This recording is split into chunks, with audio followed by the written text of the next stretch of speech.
this is Mason from Finfinetics, and I'll be showing you our fish, telling you about our fish in our 40-gallon tank up in my room. So I'm just going to be walking you through all the fish that we have up here. If you want to just point them out, Mace, as you're talking about them, that would probably be the easiest. Yeah, so you can see these yellow and brown, black striped fish. They are bumblebee cichlids.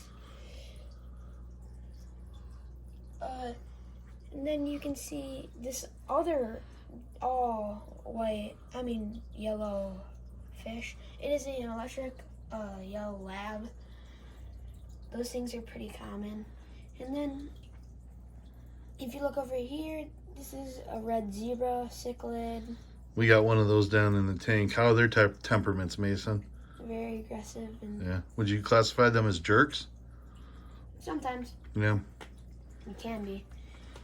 This all white one right here is a snowflake cichlid. The one back there is a flowerhorn coming up to the front right here. This is a Demasony cichlid. That is a frontosa cichlid, back by the sponge filter. We just got him the other day. This is a gold head cichlid. He's one of my favorites, though. Look at his way his face is. Once this guy stops stealing the attention.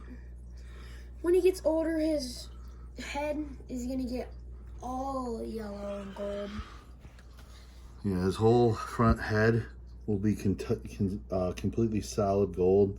He will look like super regal, and then if you see him pop up his fins, they're very slow growing fish, but they are well worth it.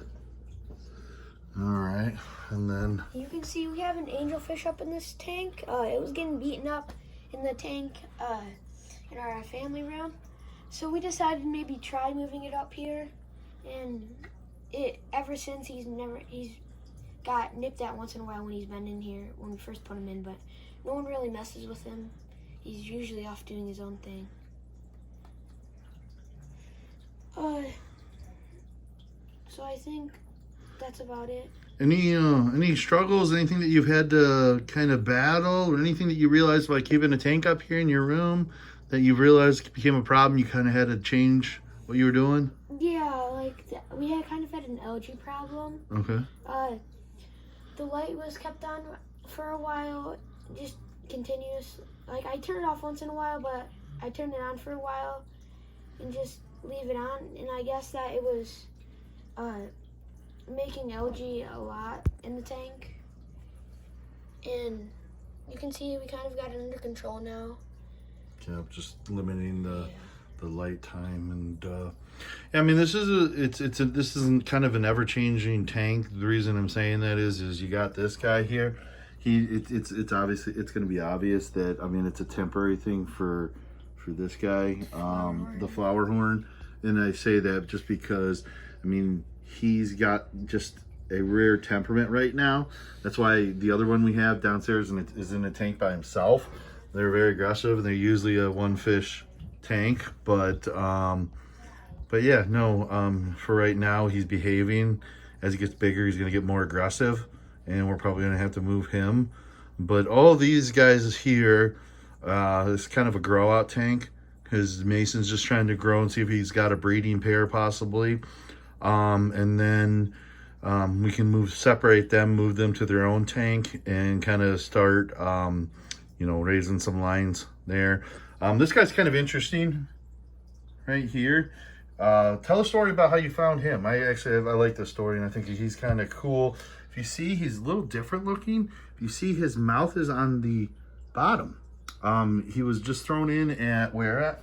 PetSmart. Mm-hmm. And we decided it was like the only one in this tank that looked different, and we didn't know what it was, so we decided to get it and see how it grew up. And we were doing some research on it, and it says it has that mouth because they usually scrape off algae or fungus off of rocks in the wild and eat it. And that's how it normally gets his food. And we saw it in that tank and decided to get it and see what it was, because it was not your normal cichlid. Yeah, he's about a $50-$60 cichlid, and we got him for under 10 because he was mislabeled. It's kind of one of the things where majority of your cichlids at the regular pet stores, like Petland, you know, that kind of stuff. I mean, they're going to be your Mabunas, you know, your run-of-the-mill, you know, fish. But once in a while, they'll just have them in the batch, and if you're lucky, you can kind of grab one of these guys and really, you know, make your dollar go a little bit farther. But you can see this guy's kind of came up. I thought he's going away. You can see his mouth, and this guy, we let's see. You kind of see bubbles are kind of hard to see. Yeah, you might be able to see him. The way his face is, it's not focusing here. Let me see. There we go. Perfect. You see him? Cool. Yeah, it's kind of a different. Just a different look. They get excited because they actually, when our hands are here, I think it's feeding time.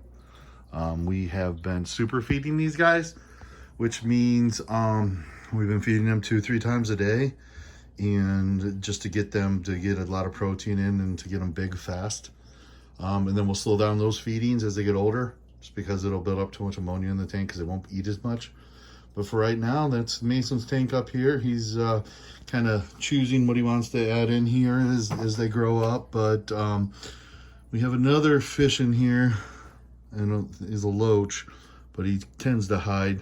So you're probably not going to see him. We'll do another video here on him sometime, but we just thought we'd kind of share this tank in Mason's room right now. All right, anything else? No. All right, see you guys later.